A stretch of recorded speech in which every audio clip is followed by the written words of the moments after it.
Hello everyone, welcome to my channel. Keep it simple but significant. I am your host Sasi. Let's start today's discussion. Which of the following schedule of the Constitution of India contains provisions regarding defection? तो anti defection law की बात कर रहा है. ये हमारे 10th schedule में दिया गया है और इसके लिए हुआ था 52nd अमेंडमेंट एक्ट और ये हुआ था 1985 में. राजीव गांधी जी की गवर्नमेंट थी उस टाइम पे. Which constitutional amendments curtailed the fundamental rights to property? Rights to property भी था फंडामेंटल राइट, उसको कर्टेल कर दिया गया किस अमेंडमेंट एक्ट के द्वारा? तो ये था 25th अमेंडमेंट एक्ट 1971 और राइट टू प्रॉपर्टी को कर दिया गया किस आर्टिकल में? एक लीगल राइट बना दिया गया और ये रख दिया गया 300A में. To whom does the President of India addresses his resignation? President of India अपना रिजाइनेशन किसको सौंपते हैं? तो ये सौंपते हैं अपना resignation vice president of India को. आंसर है डी. और ये हमारे आर्टिकल कॉन्स्टिट्यूशन का जो आर्टिकल है 56(1)(a) में दिया हुआ है. ओके. मतलब अगर इससे पहले भी अपना रिजाइनेशन नहीं देते, अगर वो बीमार पड़ जाते हैं या लीव ले लेते हैं या और किसी कारण से भी अगर प्रेसिडेंट हट जाते हैं तो उनकी जगह वाइस प्रेसिडेंट लेते हैं. Who characterizes the Indian system as extremely federal? Extremely federal Indian system को किसने कहा है? तो ये कहा है पॉल एप्लेबी ने. Answer is A. Paul Ableby has characterized the Indian system as extremely federal. वैसे तो हमारे इंडियन सिस्टम को कहा जाता है quasi federal. Who has been given the power to enforce the fundamental rights by the Constitution of India? कौन power देता है इन्फोर्स करने के लिए fundamental rights by the constitution of India? तो ये है Supreme Court and High Court. Answer is सी.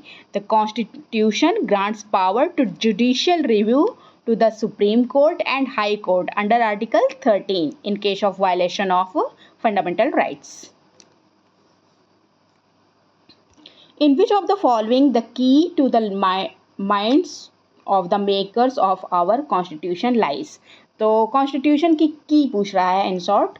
तो कॉन्स्टिट्यूशन का की कहा जाता है प्रीएम्बल को. Answer is A.